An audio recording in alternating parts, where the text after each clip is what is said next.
Hey guys, tonight we're diving into the dangerous secret behind ancient Egypt's pyramid construction and more. And no, it's not cute. It's weird, it's wild, and you probably wouldn't last 10 minutes without crying or getting fined in barley. So, picture this. You're walking across the hot desert sands. The sun's beating down on your neck like an angry god. Your sandals stick to the ground as you trudge along, each step dragging through the sand. And the air smells like a mix of burnt flesh and sweat-soaked linen. You're not a king, but here you are, working your ass off with a crew of laborers, building something so massive, so incomprehensible, that it will stand for thousands of years. And that thing? Oh, just the Great Pyramid of Giza, the one that's still standing today, outlasting empires, dictators, and everything in between. But here's the thing. The slaves who supposedly built these pyramids? Yeah, that's all a myth. You're not a slave, and these aren't just a bunch of peasant workers. No, my friend. This isn't about whipping people into labor. This is about a super-skilled workforce, and it wasn't glamorous. But that's where the story gets dangerous, because what most people don't tell you is that building the pyramids wasn't just exhausting. It was literally life-threatening. You might think the pyramids were built by brutal slavery under the crack of a whip. That's the picture we've been sold, right? But historians, yes, the real ones, not the ones who keep talking about Hollywood Egypt, are now pretty clear. The workers were hired laborers who were treated like soldiers working on royal projects, and believe me, it still wasn't pretty. The workers weren't just working in the desert sun. They were working with dangerous materials, engaging in heavy lifting, and employing construction techniques that might sound like they belong in an ancient extreme sports competition. Historians still argue whether the workers were well compensated, given decent food and drink, or if they just suffered the heat and were tossed aside after their service. Some claim the workers were treated more like seasonal contractors, like some of the worst modern-day gig workers. In contrast, others think they were given basic amenities and specialized training. But no matter the details, it wasn't cushy. Imagine having to haul a ton, literally, of stone blocks up the side of a pyramid. It's not like you had the luxury of a nice worksite with shade and iced tea. You were working in the sweltering heat with no modern tools, using ropes, sledges, and manual labor. The stones? Yeah, not light. Some weighed as much as 2.5 tons. And that's a lot to move when you've got a handful of men, sweating through their loincloths, lifting rocks bigger than the average apartment. And don't even think about what would happen if you dropped one. In an era when medical science was more about herbal remedies and prayers, breaking bones wasn't a quick fix. It was crippling. Imagine the pain of dragging a rock across your foot with no way to treat it. No ice, no splints, just a lovely warm desert to keep you company as your foot swelled up to the size of a small elephant. But the real danger wasn't just the physical labor. No. You had to deal with the bureaucratic mess of ancient Egypt. Because pyramid building wasn't just about labor, it was about power. The whole reason the pharaohs built pyramids in the first place was to prove their worth. So imagine the pressure of having a massive project hanging over your head while your emperor screamed at you to make sure you weren't slacking off. What happens if your pyramid isn't built fast enough? If your workers aren't getting it done? That's right, you might lose your head, or at the very least your job, which in ancient Egypt didn't come with severance pay. Historians debate whether the Egyptians relied more on artisans or slave labor. The most recent evidence points to a blend of both. The workers were probably craftsmen or skilled laborers who worked on the pyramid as a form of state service, like a gig economy. And believe me, they were not enjoying the perks. When you're sitting on a pile of limestone under the scorching sun, your idea of a paycheck is a bowl of gruel and a little water. Maybe even a bath if you're lucky, but don't count on it. You definitely won't be getting any breaks, and if you die from heat stroke, well, they'll bury you with the rest of the workers. Welcome to the world of royal projects in ancient Egypt. Let's not forget, you weren't exactly working in a clean environment either. Sandstorms could sweep through at any time, turning the already hellish conditions into an absolute nightmare. The dust? It's like you're swimming through a sea of sand. Everything you touch is gritty. Your lungs feel like they've been filled with sugar, and there's nowhere to hide. Imagine carrying a stone block up a ladder made of old wood, your feet slipping from the sweat, the wind howling like a bad Yelp review, and the sun baking your already sunburned skin to a crisp. But the actual danger came not from the physical labor, but from the fact that no one knew what the hell they were doing. This was the first pyramid. That means there were no blueprints. No nice step-by-step instructions like, okay, just follow the guide, and we'll get this done in 2 months. Instead, you were basically told, build this massive thing. Good luck. Trial and error was the name of the game. Unfortunately, the error usually came in the form of broken backs, heat stroke, and the very real possibility of a collapse that could take hundreds of workers down with it. So, yeah, if you think your office job is rough, remember, you probably wouldn't last 10 minutes as a pyramid builder, and not just because you couldn't lift a 2-ton stone. You'd be dealing with heat, disease, physical exhaustion, and the very real threat of a pyramid collapsing on top of you. The ruling of the pharaohs. Now that you're picturing yourself having a hard time in the desert, getting all sandy and sweaty as if you just went through a half marathon of cray-cray festivities in the hottest month of the year, what do you think is happening? We are not talking about a lovely king showing up in a golden chariot to check on the workers. Oh no, the pharaoh is, above all, someone who controlled probably all or most of Egypt with no authority, the man or woman, as you'll see, who reigned over all Egypt with an iron fist and a whip. This guy wasn't just a king, he was a god. What happens if a god tells you to build something that will last for ages? Get to work then and hope he doesn't take a dislike to you. Here's a phrase for you. When it comes to human carving, the ancient pharaohs were the experts. They show this off by carving sculptures of themselves. An artist may wish to show off their exceptional skill. If I had a massive tomb built in the desert, so huge that you could see it from space, you're like, sure, boss, no problem. But he's serious. And by serious, I mean absolute power serious. The pharaoh doesn't just order a pyramid. No. His expert team will help him accomplish whatever it is he wishes to do, and you are part of that team. The pharaoh sought to make a lasting statement to the world, rather than build a tomb for himself. Look at this, he said. I plan to have a mountain of stone built by thousands of workers, so massive that I will never be forgotten. What an ego trip.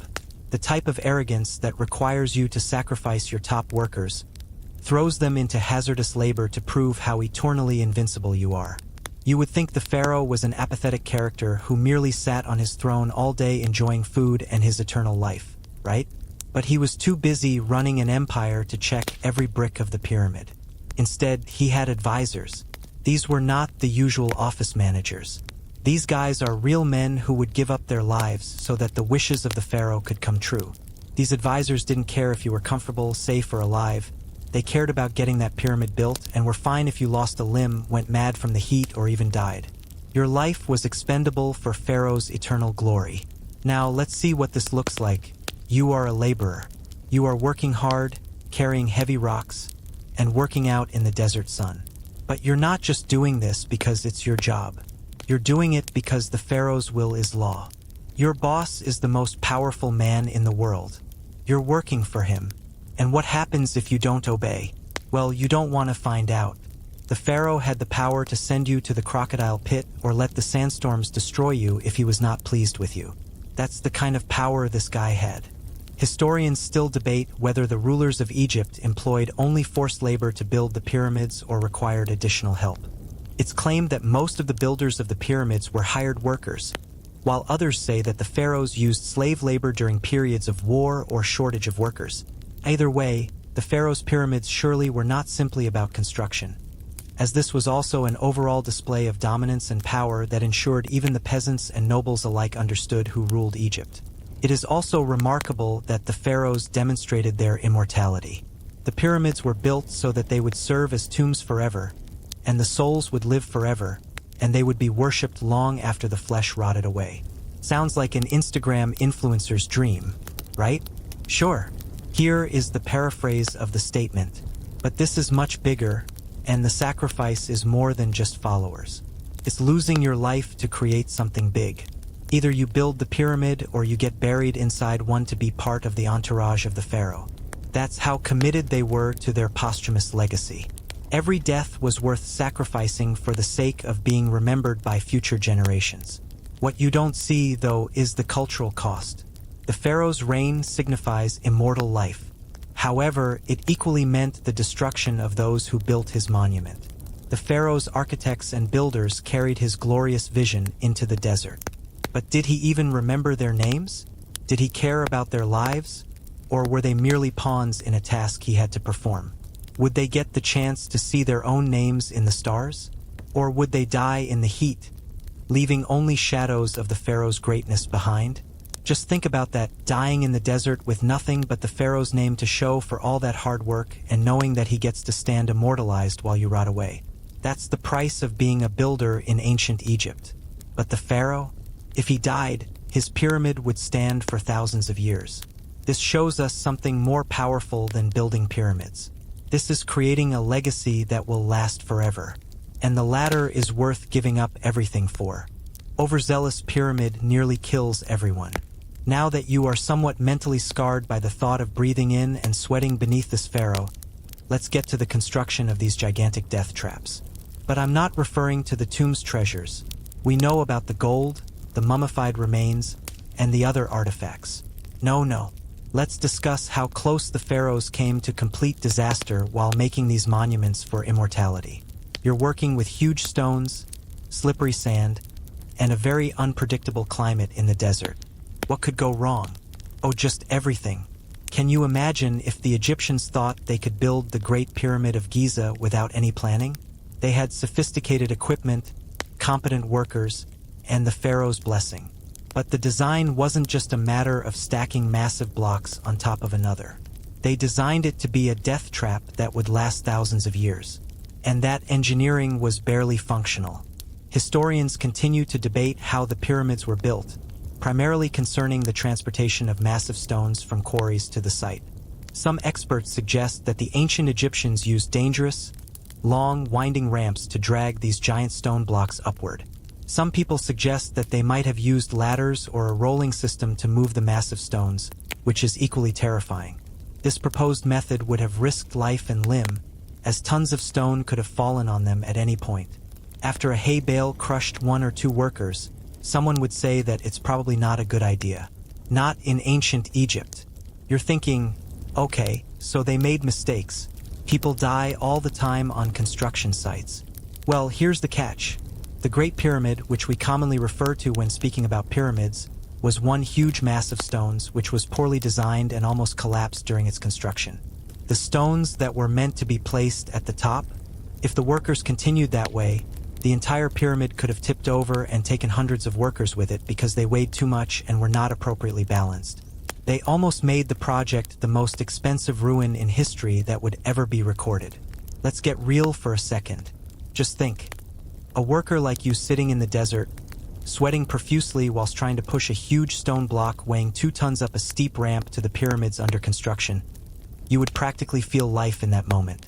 Teams are working together and just hanging on as the heat wave builds. Your sandals are sticking to the ground as if someone has glued them to the floor.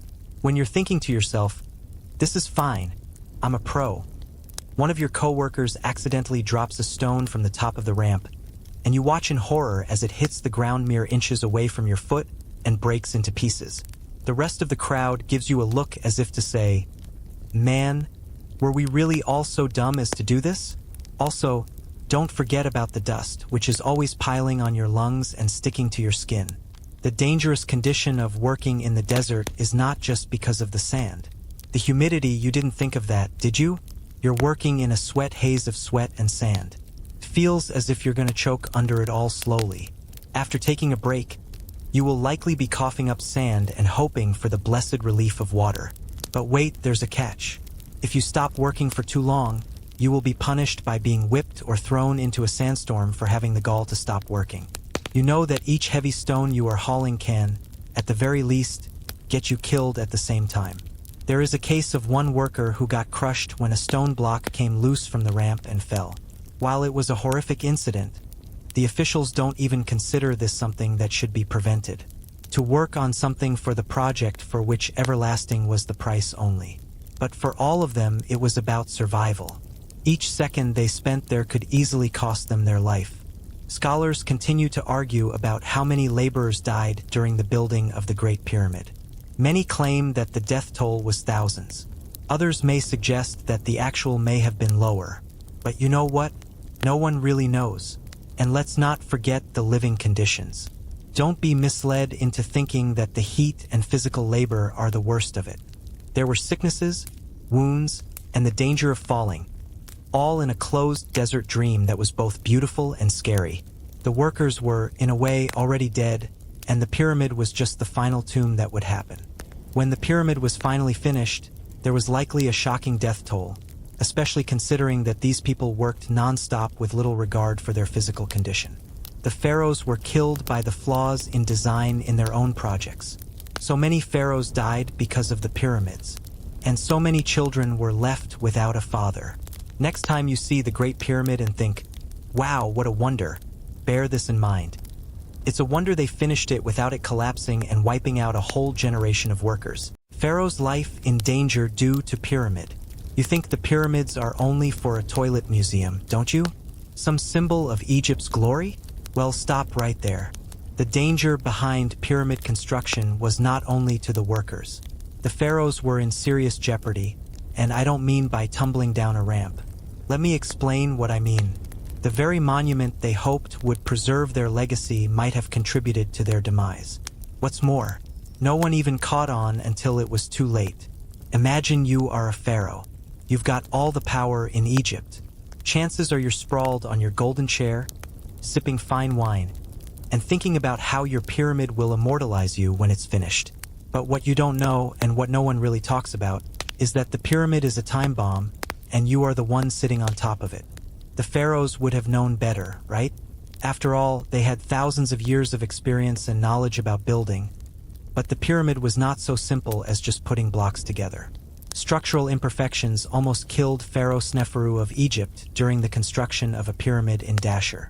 Sneferu is the person who started the age-old tradition of building pyramids. You may already recognize the name from history books. He is the same one who decided to build a pyramid that was more bulky and complex than anything ever made. But things get interesting here. Those pyramids of Sneferu were so poorly built that they will never be the perfect shape. The bent pyramid, the first of its kind, nearly collapsed midway. Picture this. Somewhere in the desert, a worker looked up from the site and said, guys, I don't think so. Are we sure this thing is stable? It appears that it is going to snap in half. You see, Yahya Abdul Fattah was building a pyramid whose angle was so sharp that even the gods would be jealous. However, this angle would ultimately prove to be a structural disaster. The pyramid started leaning dangerously while being built, and so they changed the angle in between. A construction project that wobbled was not successful. Sure, the bent pyramid is teetering on the brink of collapse, but guess what? Sneferu didn't give up. He just said, let's fix it and make another one. What's the worst that could happen? Well, everything, actually. After that, they headed to the Red Pyramid, and yes, it was a big success comparatively, but this story also makes a serious point. These pyramids were far more dangerous than anyone realizes. His own ambition could have easily killed Sneferu. There was a real possibility that the structure would collapse as the stone blocks were huge and the construction was dangerous. The laborers were always in danger of being crushed by boulders, and Sneferu was in constant danger of being buried under his own monument. The man with the utmost power in Egypt had his legacy almost ruined, quite literally. Let's take a look at architecture issues that could have killed not just Sneferu, but also every other pharaoh after him. The biggest issue? Overambitious designs. Of course, Sneferu wanted his pyramid to be the biggest and most glorious and most powerful, but the pyramid designs were risky, too steep, too tall, and at any moment the whole thing could come crashing down. Historians still disagree whether it was ignorance or excessive confidence that led to a design flaw in the ship. Did Sneferu get a little overambitious with this pyramid and think he could beat nature? Some think so. According to some, he was more intelligent than the rest of the rulers and thought that if he built a far greater thing, he would be remembered. Regardless, the physical risks were very real. Can you imagine how stressful it would feel standing on top of a pyramid, knowing it was balanced on the edge of brilliance and disaster? Every morning, the pharaoh woke up, probably sweating under his royal robes, thinking, will this be the day my pyramid collapses? Let's be honest, Sneferu was no stranger to bad luck. The thought that something built to last forever could fall over an overzealous design? That's poetic irony at its finest. Here's something terrifying to think about. What if the next pharaoh did the same thing? What will happen to the next leader who thinks, well, I'm a pharaoh, so I can make whatever I want? Will the same thing happen?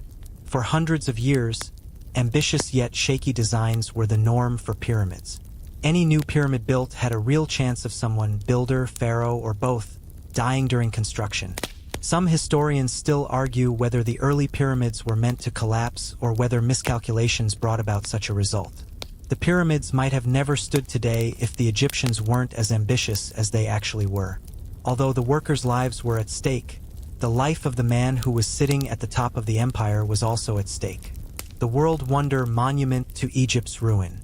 To put things into context, experts project the monumental copper statue of Greek Helios to cost £2 million. Those were heavy costs. Could have killed the pharaohs, and maybe they deserved it. The pyramid that almost killed everyone, Part 2. The sandstorm that could have erased Egypt. Okay, let's go back to the mess that the construction of the pyramids was. After all, what is better than just a giant stone tomb? The ancient Egyptians got more than they bargained for in the desert. The Egyptians may have thought they didn't have to worry about slave revolts, design disasters, or deaths. But it appears they had worse enemies, at least some of the time. Oh no, they had a run-in with the absolute worst natural disaster you could think of. A sandstorm so destructive that it nearly wiped away a whole civilization. Imagine dragging a 2-ton stone block, struggling at that point from the ground, while at that point suddenly you feel something. Was it an illusion, or was someone else smiling? A wind starts to blow, and it's not like any wind you've ever felt. This isn't a mild desert wind. This is a sandstorm that could roll through the desert and blow away everything, including the pyramid you've been putting together for the last several months. It may seem exaggerated, but sandstorms in the Egyptian desert are a significant nuisance.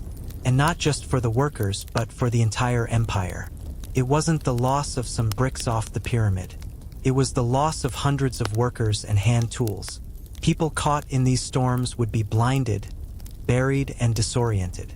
Historians continue to debate whether ancient Egypt had a massive sandstorm like the one I will soon describe.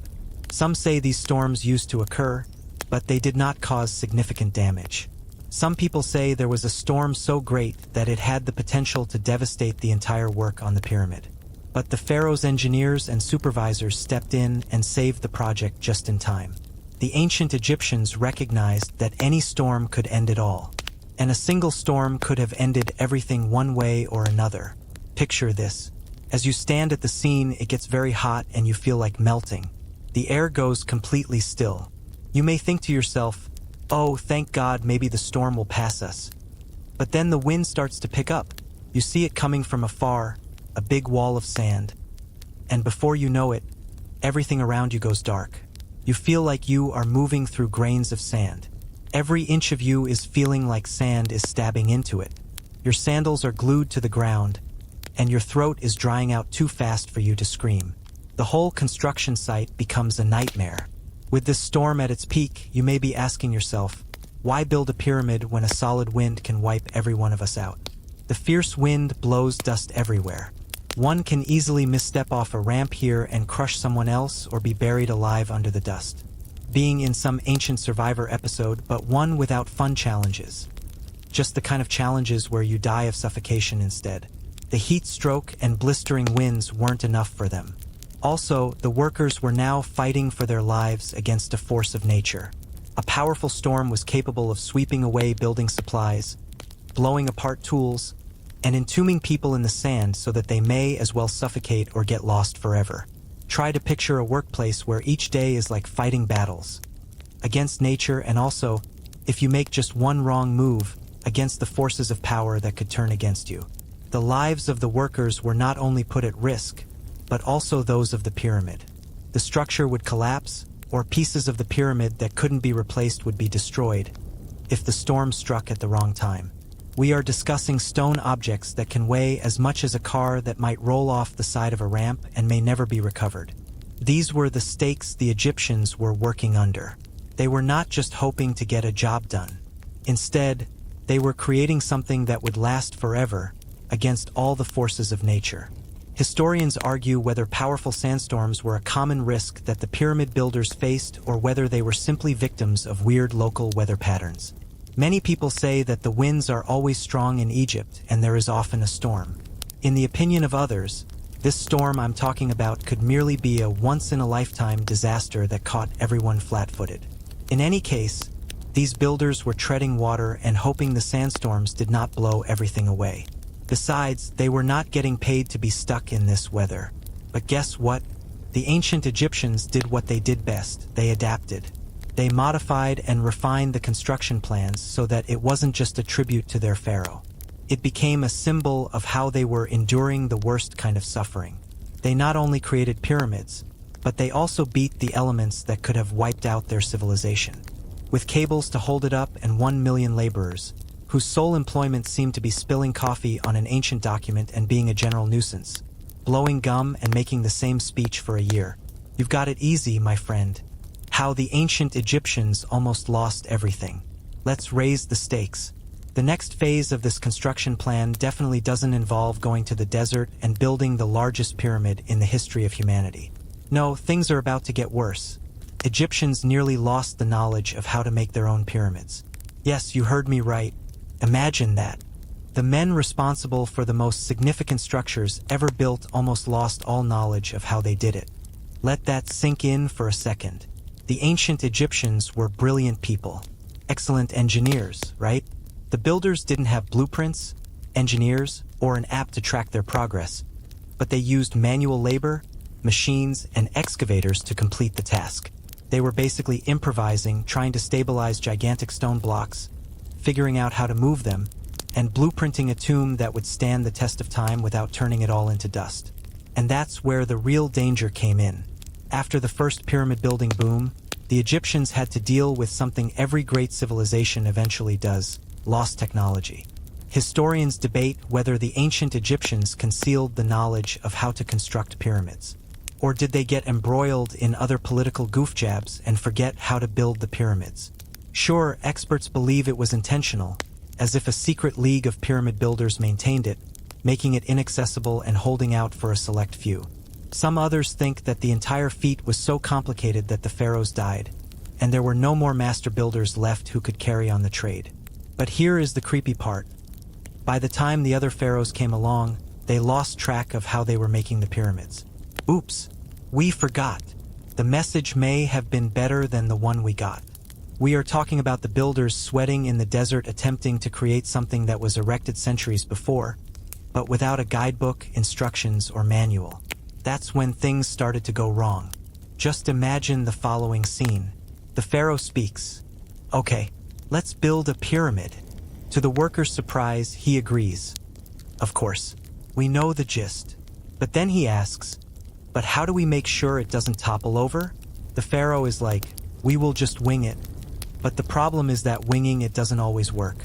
The design of the ramps failed, the technique of lifting stones went awry, and subsequently, in the years following the pyramids, the quality decayed. The construction techniques used to create the Great Pyramid of Giza just vanished. You'd think these ancient geniuses would have figured it out for once. But no, they lost the plot, resulting in pyramids with lesser prowess and unstable designs. Also, do not consider that there was no trouble at all with the first pyramid builders. The later pharaohs began to see that their predecessors had created something so complex that it was actually impossible for others to recreate. For instance, the step pyramid of Djoser appears to have taught the Egyptologists nothing. It was built in front of the Great Pyramid of Giza. They had no idea how to stabilize it properly. They were, in other words, constructing a colossal pile of stones and hoping it didn't tumble halfway. It's like building a house of cards and hoping it never collapses. And this isn't just me being sarcastic. I'm serious. Paraphrase this 22 words. The technology behind the Great Pyramid was so sophisticated that they forgot how to make it after that. Discussing a lost art, historians remain divided about whether technical hiccups caused these failures. Or, did Egypt's declining power also give rise to a more profound cultural loss of knowledge? It was a combination of both scenarios. New pharaohs were more interested in political games than engineering. Notably, Egypt shifted its focus from building pyramids to constructing temples, indicating an increase in architectural and engineering activities. Egyptian rulers started building temples in the New Kingdom, The way of life and material culture during the New Kingdom advanced significantly. The pharaohs were no longer building tombs, but rather magnificent temples, utilizing an entirely different range of skills and innovations. While they did not forget how to make, they forgot how to build pyramids. Egypt's pyramid-building culture did not just lose by accident. That form of building was a political choice, too. When the later pharaohs took control, they stopped proving their power by building enormous tombs. Instead, they could leave a legacy in a more impressive form, like building temples to the gods that were much more attended. Later rulers perceived the pyramid as a burden rather than a symbol of pride. Therefore, the collapse of the pyramid's mysteries was not merely an engineering job. It was a cultural shift. Building enormous statues went out of fashion. They were seen more as a relic, much like a century-old embarrassment. The ability to build pyramids was lost not just with time, but because Egypt lost it with the decision to make less dangerous things. Isn't it funny how a society that once mastered the world through technological genius eventually cast aside the very best of its inventions? You gotta love irony. The pyramids of Egypt are one of the magnificent wonders of the world. In fact, the latest engagement of this beautiful wonder almost made it disappear. The knowledge was nearly lost. If they hadn't moved on to temple building, we may never have learnt how those great ancient Egyptian monuments were constructed.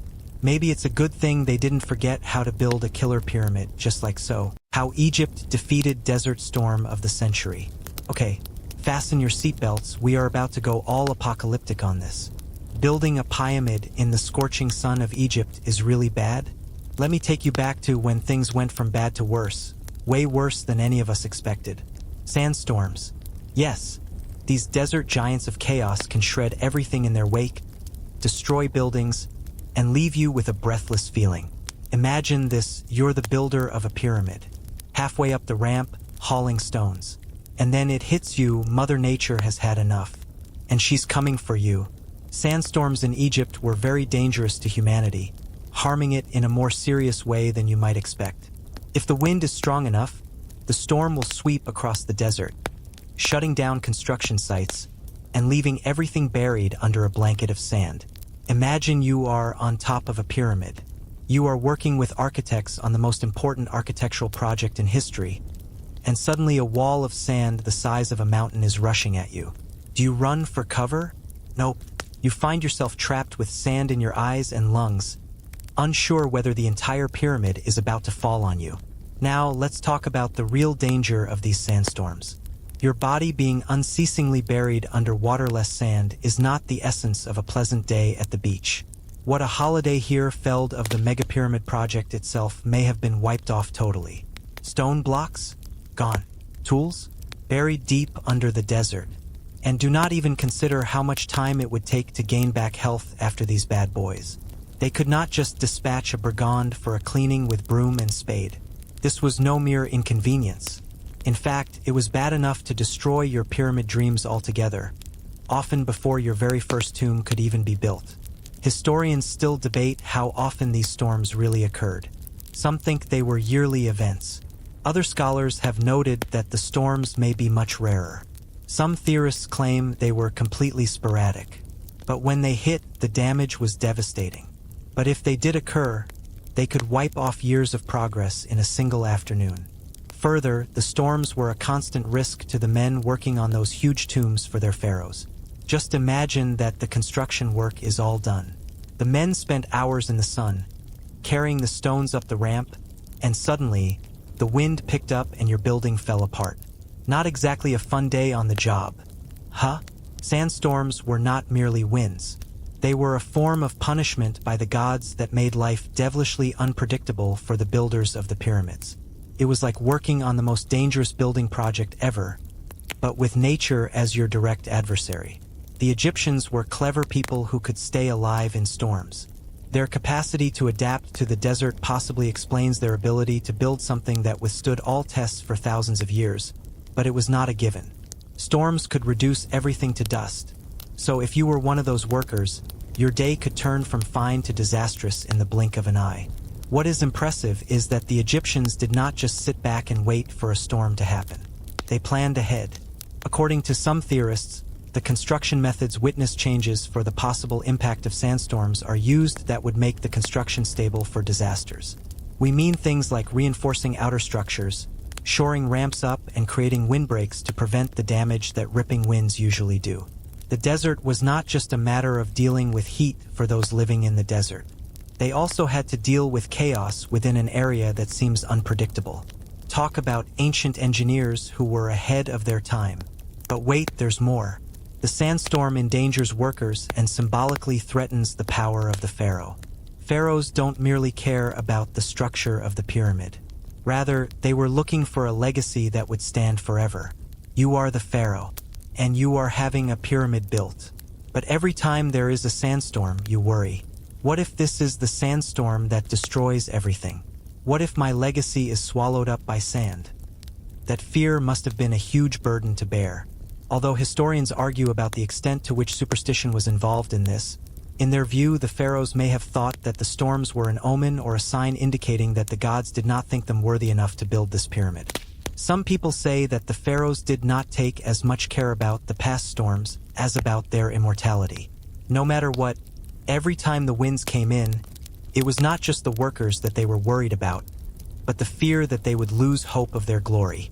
When you take a lunch break, enjoy your iced coffee and send out a text to friends on how stressful your day is. Just remember, the ancient Egyptians weren't able to complain about a bad day at work. They had to wage war against nature itself. Imagine a sandstorm blowing the sand around you, with stones being shifted under your feet. That does not sound like a feasible task, does it?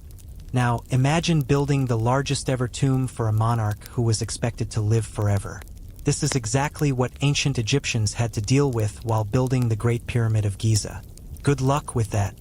Constructing the pyramids. Death by stone and sweat. Okay, now let's really talk about this thing. We all know the glorious pyramids that we all love. No, they didn't magically appear overnight or anything like that. No. The pyramids didn't rise into the sky because of alchemy or the power of gods. It was death, sweat, and grinding labor that slowly and painfully turned the mighty pyramids into the pyramids we know today. I know you are thinking about it, but there must have been some concept of efficiency at play here. Surely they didn't just throw some people together and hope for the best. Yes, they really did. But that's not the whole story. Only a crazy engineering genius could have done this, but let's face it. For every block that got put in place, some poor bugger was in the depths of the Afghan desert praying for a breeze that would not come. This wasn't just about building a massive pyramid. The issue here is that it is about forcing thousands of workers to labor like machines, except that the workers are not paid in gold coins or fancy perks. They got gruel, sand, and life-threatening jobs. It was like a build-your-pyramid kit where all the choices were pain and death. Let's break down the brutality of it. The stones used to form the pyramid weren't simply random stones thrown together. Oh no, some of these were massive blocks, tipping the scale at over 2 tons. Yes, you read that right, 2 tons. And naturally, they weren't polished or light either. The blocks of material were limestone, and this is usually the stuff that looks like rock. But you and your team of workers must drag these monsters of stone across the burning desert and up crazy steep ramps while maintaining the perfect design of the pyramid. And if you screw up, everything can collapse, and you will be crushed and die under the rubble. The Egyptians were able to do this without cranes or heavy machinery as we have today. No. They probably had ropes, sledges, and a few ramps to help with heavy lifting. If you were to drop a stone, it could take days to find it, let alone move it back to this spot. Picture yourself pushing a stone out of the way, stopping you from progressing, ruining your day, while your foreman is barking orders at you about this pyramid's infinite legacy. You're like, yeah, sure, but I'm still stuck dragging rocks up this cursed ramp. The pyramid construction was a never-ending episode of Extreme Makeover, Egypt Edition, where construction workers didn't leave with a new home. They just went early to the grave. Now, a second scenario and what actually happened to these workers. Forget about the glory of finishing a massive pyramid. Let's discuss the effect this had on the workers' bodies. Translucent sheets were placed above the workers to cut out the scorching sun rays, but to no avail. Even this was not able to lessen the impact of the extreme heat on the workers, and they kept falling sick. 4.6/5, 5 votes. If we had to haul 2 tons of limestone up a big ramp and wait for the sun to move so we could only get a few seconds of relief. This wasn't just brutal, this was torture. The pyramid wasn't only physically challenging. It was a test of endurance. They were pushed to their limit every day. After spending a long day, they would probably settle down in their sleeping quarters covered with dust, not knowing if they would even last through the next day. Maybe you think you had a tough day at work, but try waking up every day in the desert, knowing if you don't move just a few more stones, tomorrow may never arrive. Additionally, let's not forget about the diseases. The construction sites weren't exactly clean, and working in the desert with all that dust and sweat led to skin infections, fever, and some pretty gnarly bacterial diseases that took out workers like they were just another set of raw materials to be discarded. Not fun, right? You would think that the enslaved Egyptians working for the pharaoh would have had some soap, but not a chance. Getting bacterial infections while building the pyramid was no different from getting heat stroke and constantly risking injury. By the time the workers left their jobs, they were not just elderly but broken. The workers were not exactly looking forward to a lavish retirement, especially after their bodies suffered from all their hard work. People are still fighting today over how well these workers were paid. Some people say they received food and land after their service, but there isn't much documentary evidence for this. Most certainly, they were given standard rations with the assurance that they were building for eternity. The idea of spending eternity does not seem so appealing while you suffer in the desert heat, fighting nature and the anger of the pharaoh's henchmen. Perhaps the pharaohs left behind the pyramid as their impressive legacy, but what about poor mortals whose lives were spent creating it? Not so much. Quite frankly, the pyramid may have been the most incredible show of the pharaoh's strength, but it was also effectively a graveyard for workers, where only the truly strong survived. And even then, survival didn't mean success. It was lucky enough not to get squashed, burnt, or buried alive under all those huge stones. The next time you gaze upon the Great Pyramid of Giza, remember that your office job or that 3 p.m. meeting does not seem too bad compared to the real survivors. These pyramid builders didn't just get their hands dirty, but instead had their lives crushed under a pharaoh's dream. The pharaoh's dirty secret: water and stone.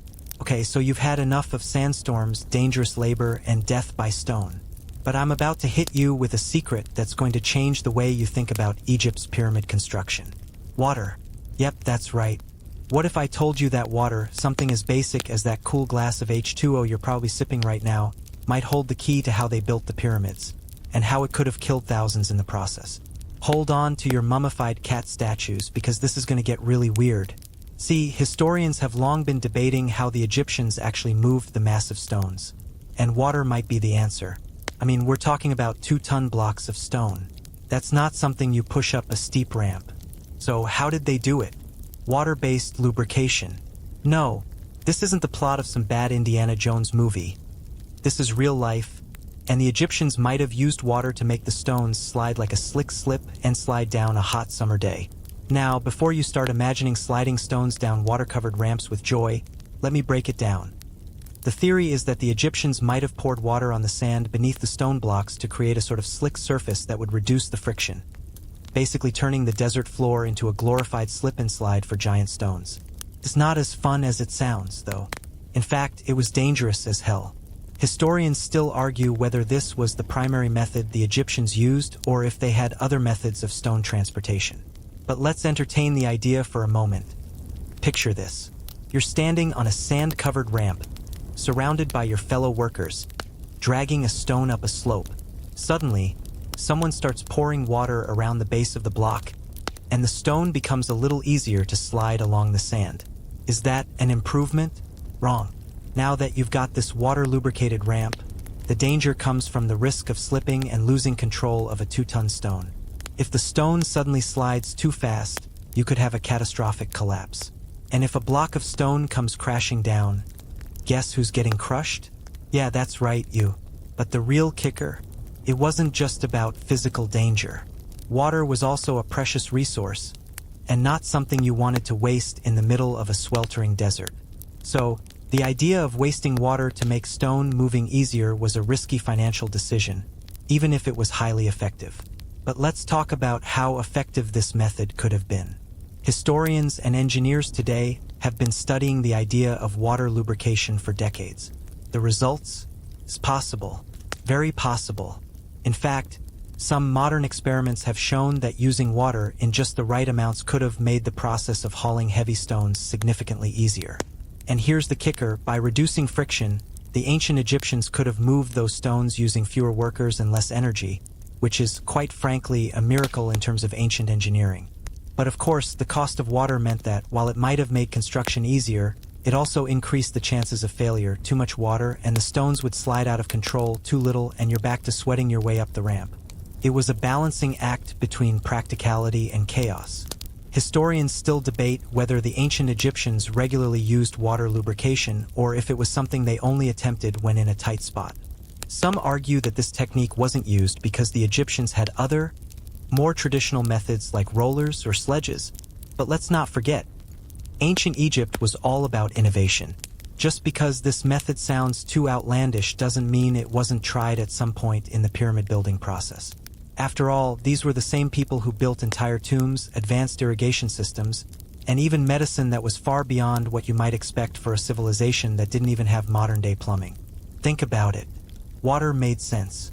The Egyptians weren't just sitting around trying to move stones the hard way. No, they were experts in resource management, and water was just another tool in their arsenal, but a tool that could have easily backfired. So, next time you're sitting in your air-conditioned office, appreciate the lack of sand in your shoes and the access to clean water that doesn't slip under your feet. The Egyptians didn't just face danger from the elements and struggling designs. They had to deal with the very materials they used to construct their tombs. And while you might be battling your boss emails, just remember, no one died over a spreadsheet. But these guys were literally risking their lives to make sure that future generations would look at their pyramids and say, "That's some damn good engineering." How ancient Egypt nearly faced total erasure. Alright, next up is a dangerous secret that might have changed everything. It may sound quite ridiculous, but it is definitely one of the most harmless ideas out there. Ancient Egypt wasn't only about pyramids and burial tombs, It was about the sort of technology that should have changed the world but somehow got forgotten. Imagine belonging to a society that constructed magnificent buildings and suddenly lost the skill to do so. How does that happen? I am certainly glad you asked, because this is where it gets interesting and dangerous. The technologies of ancient Egypt were not only pyramids. The ancient civilization had building techniques, marvelous engineering concepts, and even water management systems that were much ahead of their time. Just imagine if they had dependable plans or, God forbid, methods that didn't come close to killing every worker. The Egyptians were brilliant. However, the technologies that they invented got lost, sort of as if they were purposely unfocused. In many ways, they didn't survive because we don't have many traces of their technology and knowledge that were capable of such construction. Would you believe that the ancient Egyptians, also known as the Pharaohs, used toothpaste, supermarkets, and other high-tech goods? They possessed excellent knowledge in hydraulics, engineering, and construction. Had they retained such knowledge, they would have ruled the world for centuries easily. The question isn't, how did they build the pyramids? Why didn't they continue building these beautiful buildings and structures? Why did they not pass on the knowledge that could have created more pyramids or other architectural wonders rather than losing it? Historians are uncertain whether the engineering secrets of the Egyptians were lost or intentionally hidden. According to specific theories, the priests and pharaohs of olden times guarded the secret of how the pyramids were built for their own self-interest. Imagine a society where the rich could move 2-ton stones without realizing the peasant class had limited awareness of how that was even possible. Pretty convenient, but let's not get too conspiratorial just yet.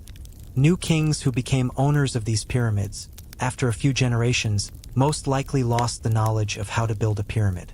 Furthermore, due to the massive size of the pyramids and the lack of preserved methods, it would not have been easy to reconstruct the designs.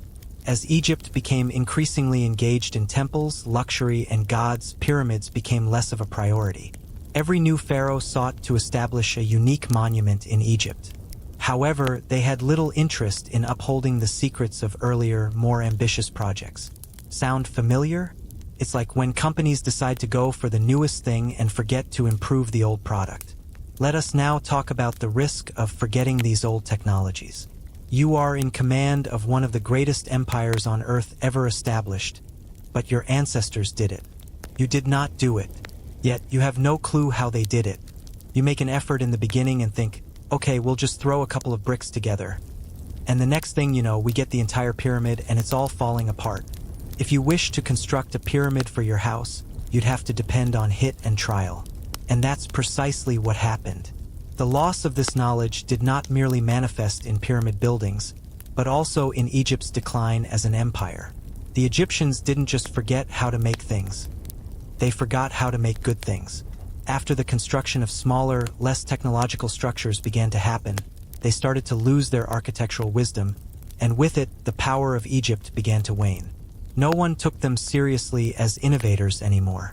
And worse, the Greeks and Romans were not enemies of the Egyptians, but they were successful in modifying Egyptian ideas. They created the first wonders but were unable to create new ones. How embarrassing is that? But this terrible loss of knowledge has a silver lining. People have studied Egypt, so we know today how pyramids were built. What secrets lie behind them? What did they hide in those pyramids? Through all the destruction, the Egyptians left clues which modern archaeologists and engineers are still reconstructing. The greatest technologies may be lost, but they have ensured their legacy lives on, just not how they expected it to be. Historians still debate whether these technologies were intentionally hidden to maintain power and control, or whether the Egyptians were too preoccupied with glorifying the gods and creating an afterlife to pass on the technology. Many believe that pyramid building was destined to fade away because it absorbed a considerable part of Egypt's economy and much of its labor force. But whatever the cause, this loss of knowledge is one of the greatest tragedies in history. The pyramids stood the test of time. They still captivate people with their grand, imposing structures. But the reasons behind their construction were far from just being imposing. Knowledge, which had nearly vanished into oblivion over centuries, was finally brought into reality. Only the stones appear to retain the understanding of the past. When the ancient Egyptians built their pyramids, I think they wanted to say, no matter where you go or how far you get, don't forget about us. What went wrong in the burial chamber of King Tut? Get ready, because we will be discussing something as creepy as it is dangerous: the curses of the tombs of the ancient Egyptians. You have probably heard about the curse of the mummy, where intruders of the tombs of pharaohs mysteriously die with some strange and creepy ailment. Well, guess what? It's not all superstition. It may not just be superstition. The truth weaves a fascinating tale. Let's take a trip into the most infamous tomb in the world, the tomb of Tutankhamun, King Tut. The discovery of this royal tomb was a supernatural horror story in itself. In 1922, Howard Carter discovered the tomb, a significant find. It was a curse waiting to happen. After the tomb was opened, a string of weird deaths followed, which was called the Curse of the Pharaoh. Everyone from Carter's team to the people involved in the excavation started dying in some way. The media had a field day with headlines such as, "The Curse of the Pharaohs claims another victim." Many historians are still debating whether these deaths are just a coincidence or something more sinister. Some say it was bad luck, while others claim the Egyptians were serious about their curses and used them to put off tomb robbers. The theory states that, since the Egyptians knew their tombs held great treasures, they would have inscribed that the gods would kill any person who disturbed the tomb.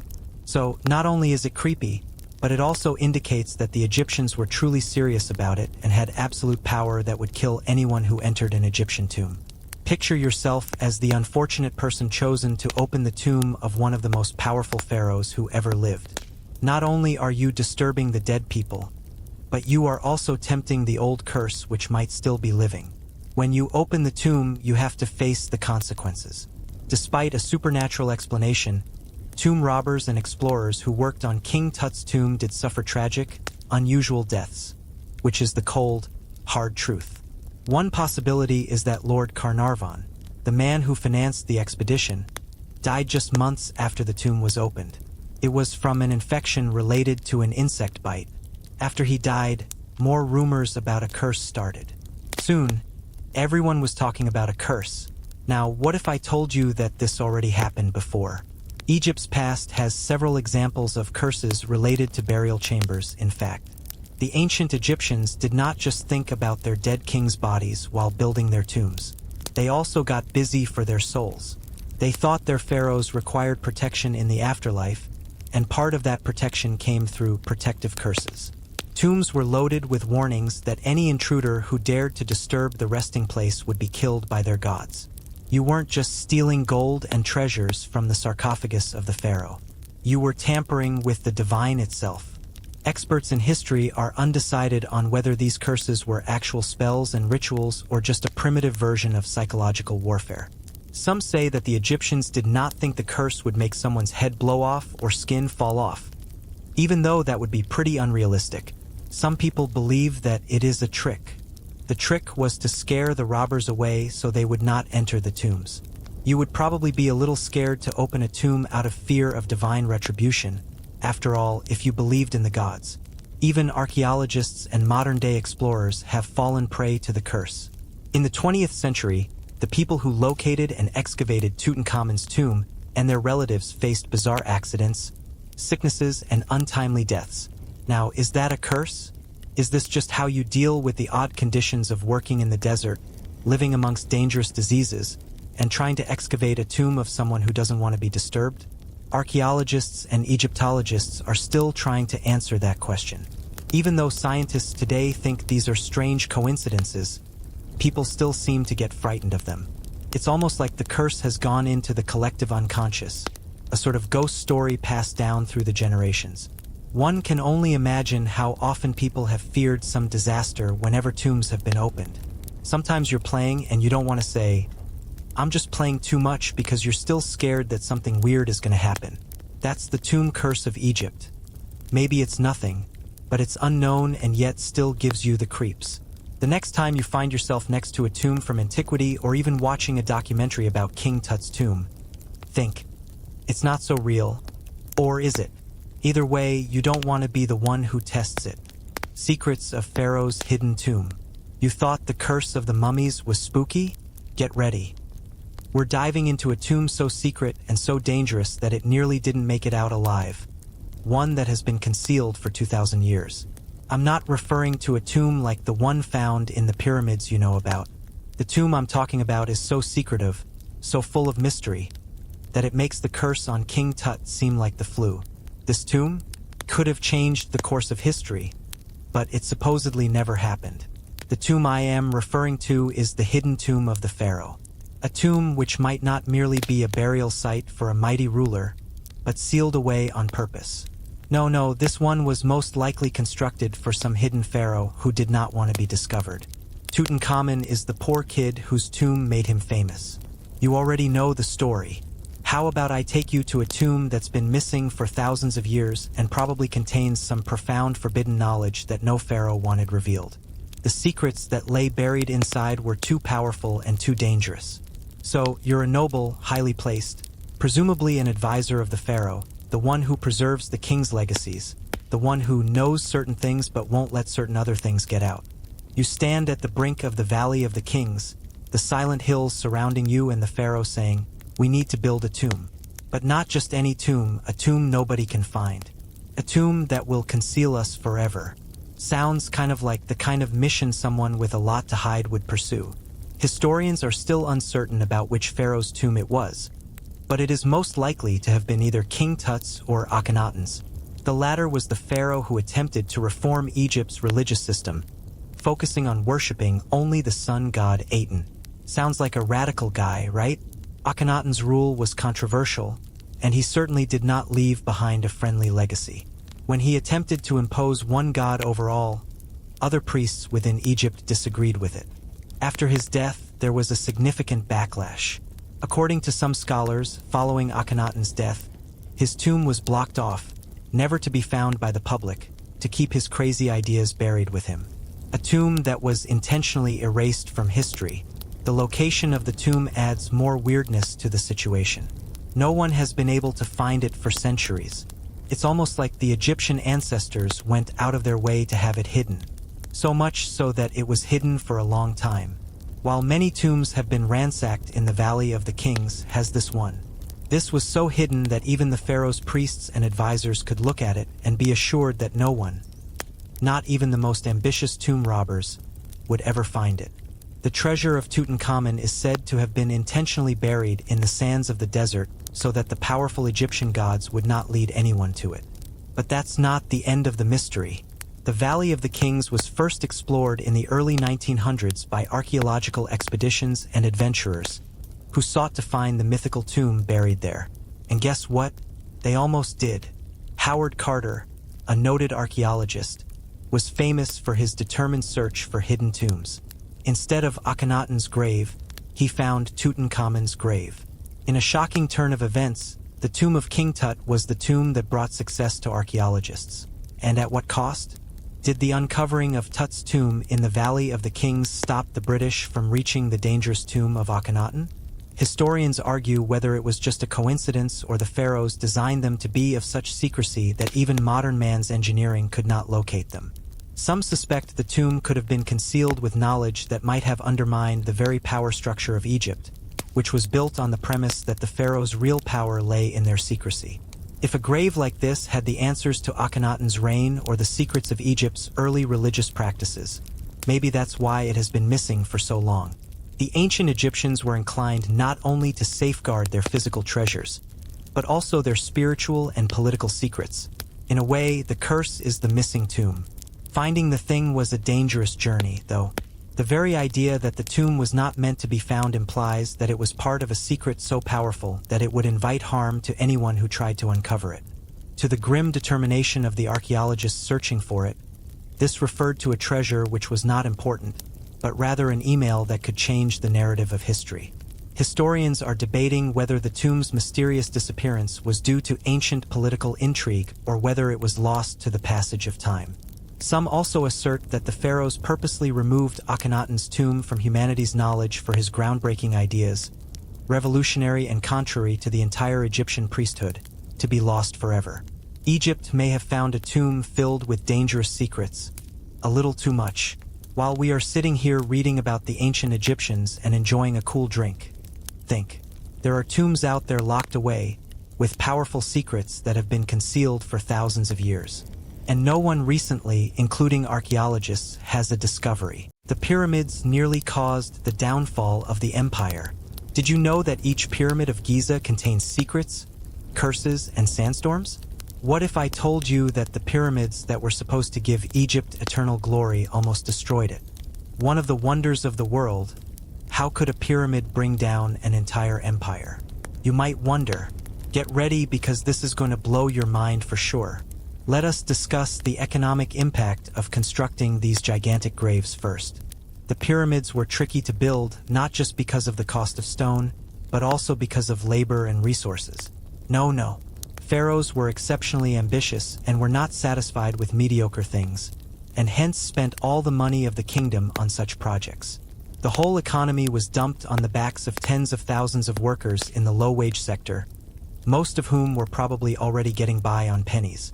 When you are spending your money on building a pyramid that will never be of any use to anyone other than some dead king's afterlife, the economy isn't exactly loaded with spare cash. Historians debate whether the pyramids were built as a type of publicity stunt or just a lavish and excessive tomb for the pharaohs. The pharaohs may have constructed the pyramids to demonstrate their superiority and strength, a grand display of power to both the gods and humanity. They assured the people that Pharaoh's rule was forever and that it could never be defeated. However, to be realistic, the Germans depleted their resources at an astonishing rate, making it challenging to finance the army, the navy, and the economy. No matter how many giant stone monuments you throw up to show you're a god, you can't rule an empire when the coffers are empty. Now, think about the real cost of labor. Though you may be envisioning slaves toiling in the desert, the truth is that a large group of skilled craftsmen, temporary laborers, and employees from all parts of the empire worked in the pyramids. Making the tomb was not just about having a few guys roll a few rocks. No, they used to be huge teams working day in and day out, with systems and logistics so complicated that today they would require entire corporations to handle. The scale and engineering of the pyramids were impressive. The cost of making pyramids was huge. People were forced to work on the pyramids. It is not that they were getting rich off it. The pharaohs were also spending the wealth of the kingdom on these massive construction projects, which were not just to build something for future generations, but to prove the power of the pharaoh was supreme. But there's a catch. There comes a time when one can no longer afford an extravagant lifestyle. It's like trying to buy a Lamborghini on minimum wage. You can show it off, but soon the bills will start piling up and you'll end up with nothing. The pyramid building has consumed so many resources that taxes had to be raised by the pharaohs to fund the construction. The public was becoming impatient, and the upper classes were also realizing that the pharaoh's eternity was not worth draining the kingdom. The cost of the empire became a strain. Furthermore, the people working in the tombs were getting tired of living in the shadow of so much stone. That's when things started to go south. Historians argue about the fall of Egypt. Some say that the solo building of the pyramid was the main reason behind the fall. Others think the cause was an internal or external attack. One thing is for sure: behind these setbacks lies an empire overly concerned with its legacy than with its future.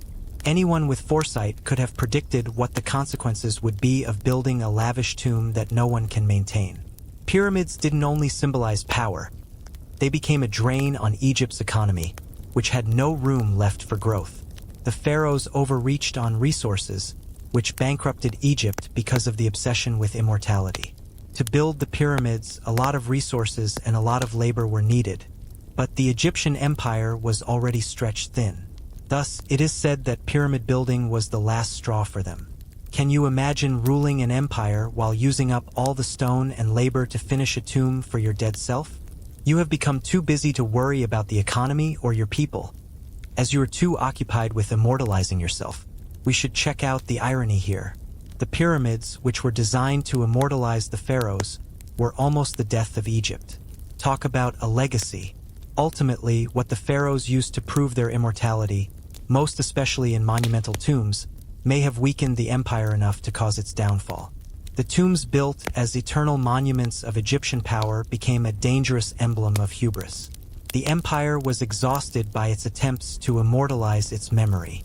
So, next time you're looking up at the pyramids in awe, remember, these monumental tombs weren't just about the glory of pharaohs. They were also about how the desire for immortality made an entire empire collapse. When proving a point to the gods, be careful what you create. It can destroy what you love most. The odd mystery of the laborers of ancient Egypt. After discussing the sandstorms, the hazardous work, and the pyramids that almost toppled the whole empire, let us look at something even more bizarre: the strange fate of those who built the pyramids. I mean, we've already hit the broad strokes. Exploited, worked to death, and likely fed little better than gruel.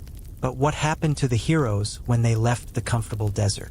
Was their legacy really working under the blazing sun until their last breath? Or was there more to the story? You'd be surprised to know that there are some bizarre mysteries of the workers of the pyramids that most people do not know about. Let us start with a huge question. Where did all these workers go after the pyramid was built? You're thinking they just disappeared, right?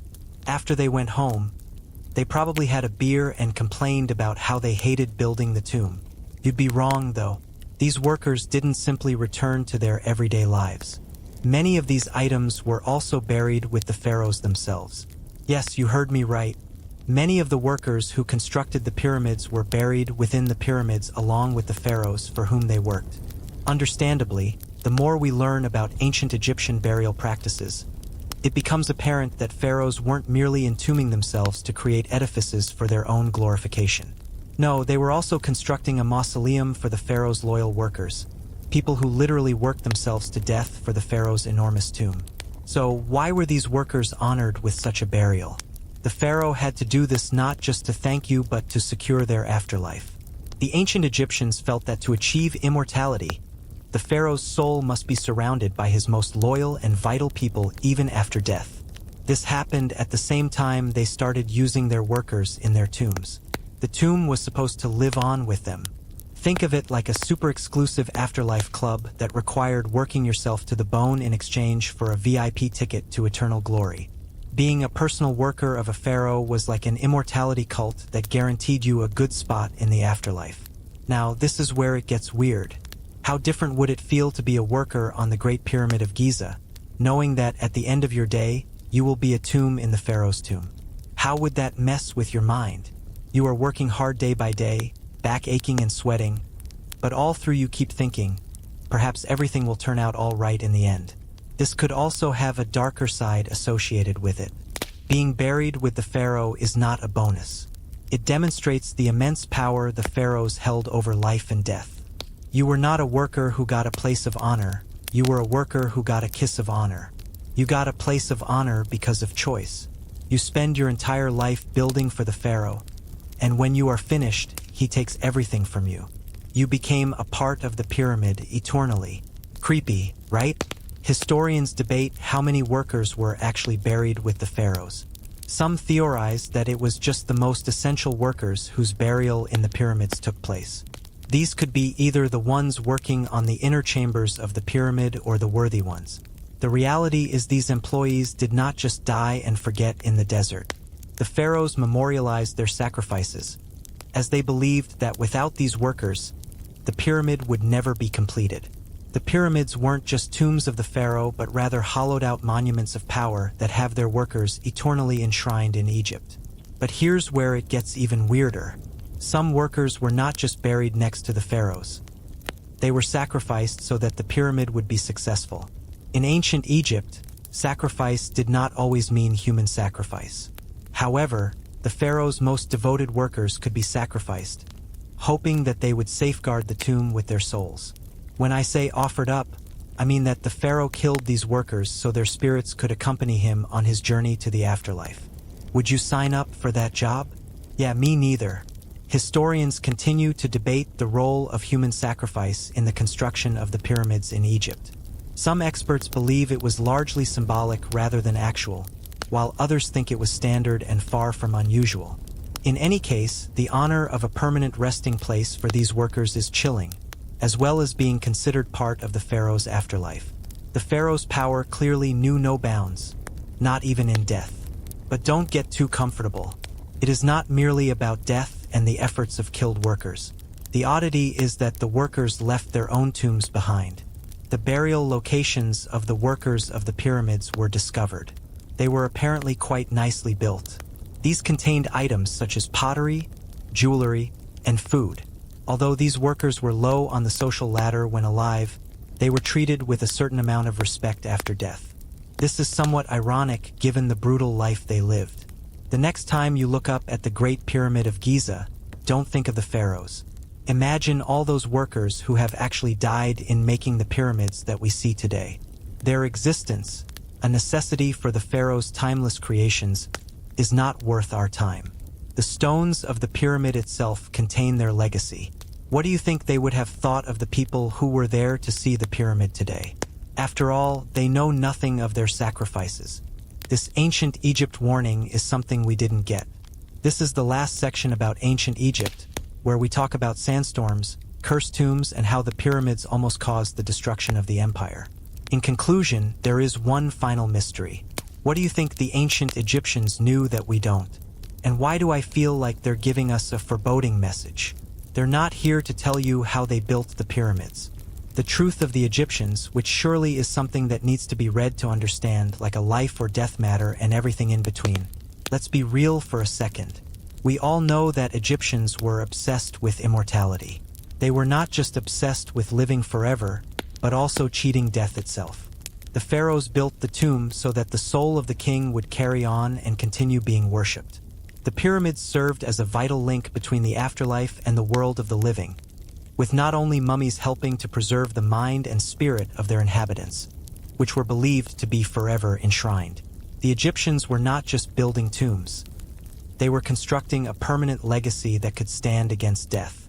Conversely, despite their incredible knowledge and ambitious pursuits, the Egyptians may have inadvertently uncovered something they did not fully comprehend. A life and death secret's irony that they may have left behind.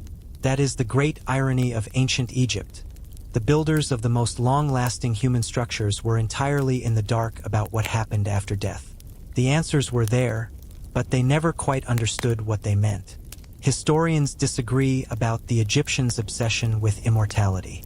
Some believe it to be true, while others argue it was a cover for domination. Some think that the ancient Egyptians were quite religious and spiritual. Additionally, it is believed that they constructed pyramids and tombs for their pharaohs, enabling them to live forever in the eyes of the gods.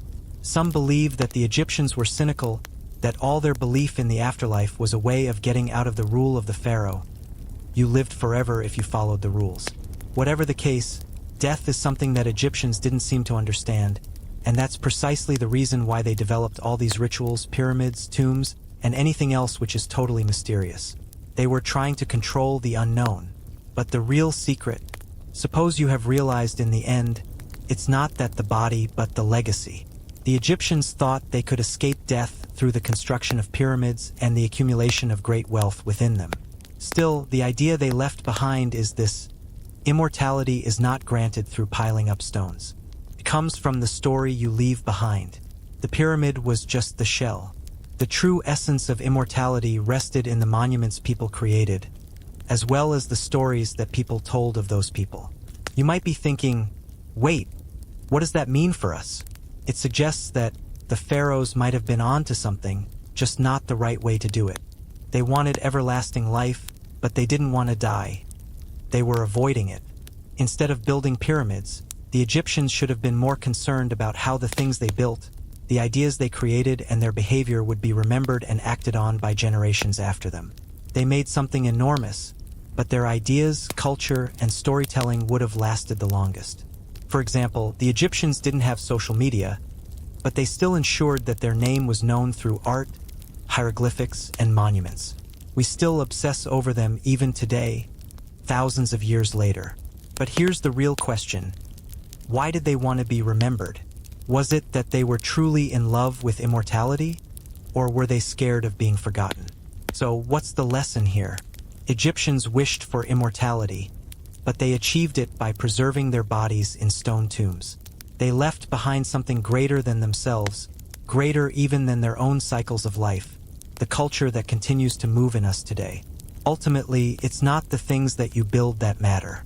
It's how you impacted the world and the stories you have left behind. Historians will argue whether the pharaohs had the key to immortality or just built these monumental tombs because they were afraid of death. Still, pyramids were built to have an everlasting presence in history. And you know what? They succeeded. We're still talking about them thousands of years later. However, it was not their tombs that made them immortal, but their stories, their secrets, their knowledge. And now, those are the things that will never die. So, the next time you look at the pyramids, remember these tombs are more than stone and dust. Our ultimate chance to become timeless isn't found in what we construct, but rather in how we lead our lives, how we inspire others, and what these things create for the world. The Egyptians were aware of this. However, they may not have comprehended it until it was too late.